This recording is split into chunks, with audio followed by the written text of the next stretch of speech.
সময় খারাপ বলে কাছের মানুষগুলো মুখ ফিরিয়ে নিল, আপন মানুষগুলো দূরে সরে গেল, শুধুমাত্র দিন খারাপ দেখি। ব্যাপার না, খারাপ দিন মানুষের জীবনে আসতেই পারে।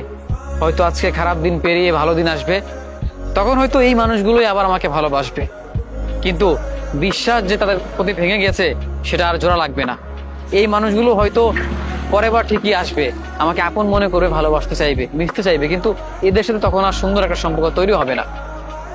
খারাপ সময় যারা পাশে থাকে না, ভালো সময়েও তাদেরকে রাখতে হয় না। যে মানুষগুলো খারাপ সময় পাশে নেই, সুসময়ে এসে পাশে দাঁড়াবে, বলবে ভালোবাসার মানুষ বা তোকে ভালোবাসি, তোর পাশে আছি, এমন মানুষ জীবনে থাকার চেয়ে না থাকাই ভালো। মানুষের জীবনে খারাপ সময় আসতেই পারে, ভালো সময় আসতেই পারে, কিন্তু এই খারাপ সময় যে মানুষগুলো খারাপ ব্যবহার করে এগুলো মনে থেকে যায়। ভালো সময় হয়তো ভালো দিনের সময় ভালো কিছু আসবে জীবনে, কিন্তু খারাপ সময়ে খারাপ মানুষের ব্যবহার এগুলো থেকে যাবে।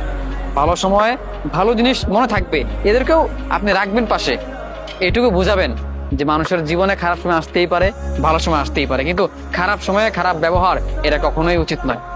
আজকে যেই মানুষের সাথে আপনি অন্যায় করছেন, যেই মানুষের সাথে খারাপ ব্যবহার করছেন বা অবহেলা করছেন, গুরুত্বপূর্ণ মনে করছেন না, একদিন হয়তো এই মানুষটা সফল হবে, এই মানুষটা ভালো কিছু করবে, তখন হয়তো আপনি আবার যাবেন তার কাছে একটু ভালোবাসার বিনিময়ে, একটু আনন্দ ভাগাভাগি করার জন্য। আসলে খারাপ দিন সবসময় থাকে না, কিন্তু খারাপ দিনে মানুষের খারাপ ব্যবহার, খারাপ অবহেলা বা এগুলো মনে থাকে। অতএব যতটুকু পারেন মানুষের সঙ্গে খারাপ ব্যবহার করতে বিরত থাকেন।